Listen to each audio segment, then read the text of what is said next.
Hello, everyone, and welcome back to another episode of Coffee and Crime with Crystal and Nichole.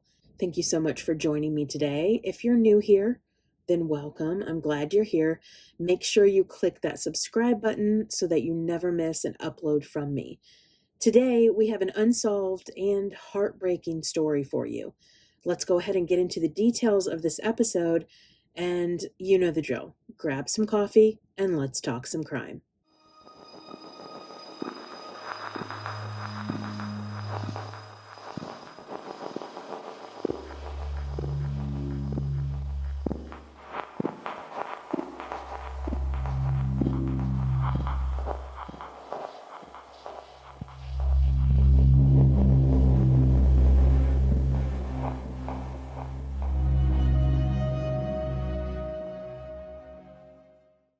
Imagine being a mother of a murdered child. Now imagine that child's murder is still unsolved. Brittany Yvonne Sarah Phillips was born on October 4th, 1985, in St. Petersburg, Florida, to her father, John Phillips, and her mother, Dr. Maggie Zigman. Brittany and her mother shared a very special bond. As Brittany grew, so did her personality. She was known to be fun, with a love of dance and singing. Brittany, according to her mother, was a force of nature, and as she became a young adult, she discovered that she wanted to study chemistry, with a goal to eventually work in the cancer research field. She had lost her grandmother to cancer and wanted to help find a cure. Receiving a full scholarship to Eckerd College in Florida, where her father lived, Brittany moved to start her education. But after a year, she became homesick for her hometown in Tulsa, Oklahoma, moving back in May of 2004. Brittany would enroll at Tulsa Community College and choose to live on her own in a nearby apartment complex. The Glen Eagles apartment complex, now operating as Somerset Park at Union, located at 9407 East 60th Street, seemed to be safe and convenient. She would rent apartment number 3216, located on the second floor. After community college, she was going to transfer to Oklahoma University, where she would major in pharmaceutical research. On Monday, September 27th, around 9 p.m., Brittany called her mother, frustrated. Her allergies had been acting up, which made her leave her classes around 7:30 p.m. to try and get into urgent care to be seen. One of her friends had gone with her, and the two would wait 2 hours at the clinic, but she was never seen. Her mother promised her she would make an appointment for her, and Brittany said, "Thank you, Mommy." Then Brittany told her mother she was going to drop her friend off and go back to her apartment to go to bed. As I do with my mom, we never hang up the phone without saying, "I love you." So Maggie got her "I love you" in first, with Brittany responding, "Love you too." 2 days later, Maggie tried calling her daughter with no response. It wasn't unusual due to Brittany having late classes. And on Thursday, she tried her daughter again, and nothing. This time, Maggie left her typical worried mother message. "Britt, just give me a call. You know I worry when you don't call back. Just let me know you are okay. I love you, little girl." Then, on October 1st at 1 a.m., a knock came to Maggie's front door. A young police officer appeared on the porch. He asked, "Are you Maggie Zigman? You need to call Tulsa police.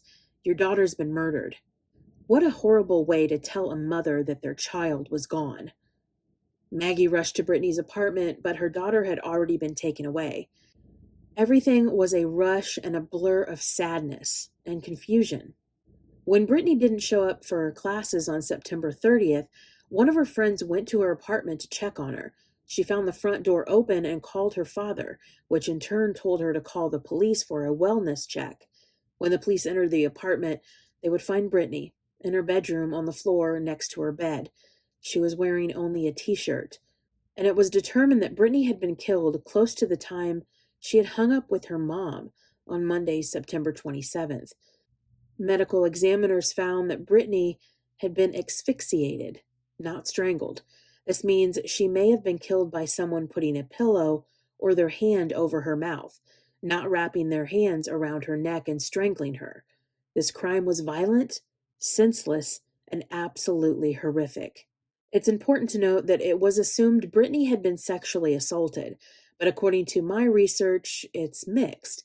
Brittany's mother had been told a rape kit was done, but her mother never saw the results or documentation, which is quite concerning.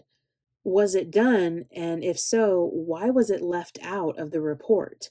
Brittany did have DNA under her fingernails and showed signs that she was trying to defend herself. She must have fought hard. How did the killer gain access to Brittany's apartment? Well, the sliding door to her porch had been slightly open, and Brittany's windows were open as well.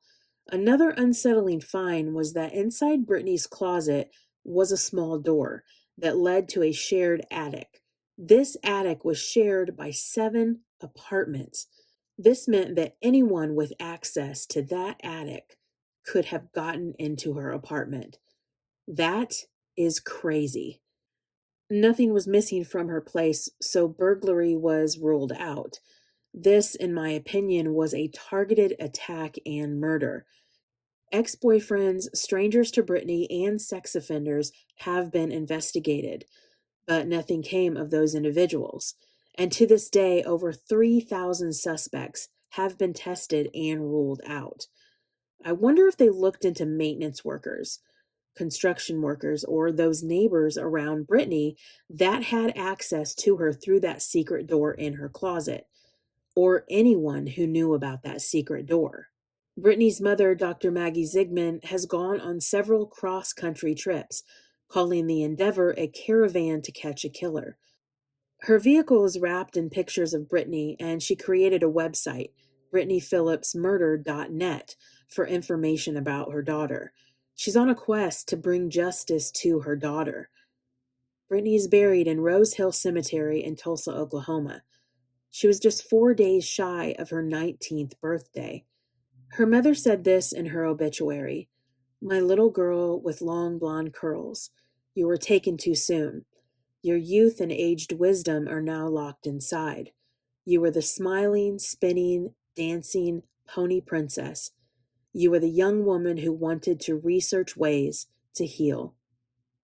If you have any information regarding Brittany's murder, please contact the Tulsa Homicide Division at 918-596-9141.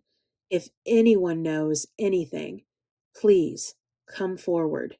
Let's give Brittany the justice she deserves.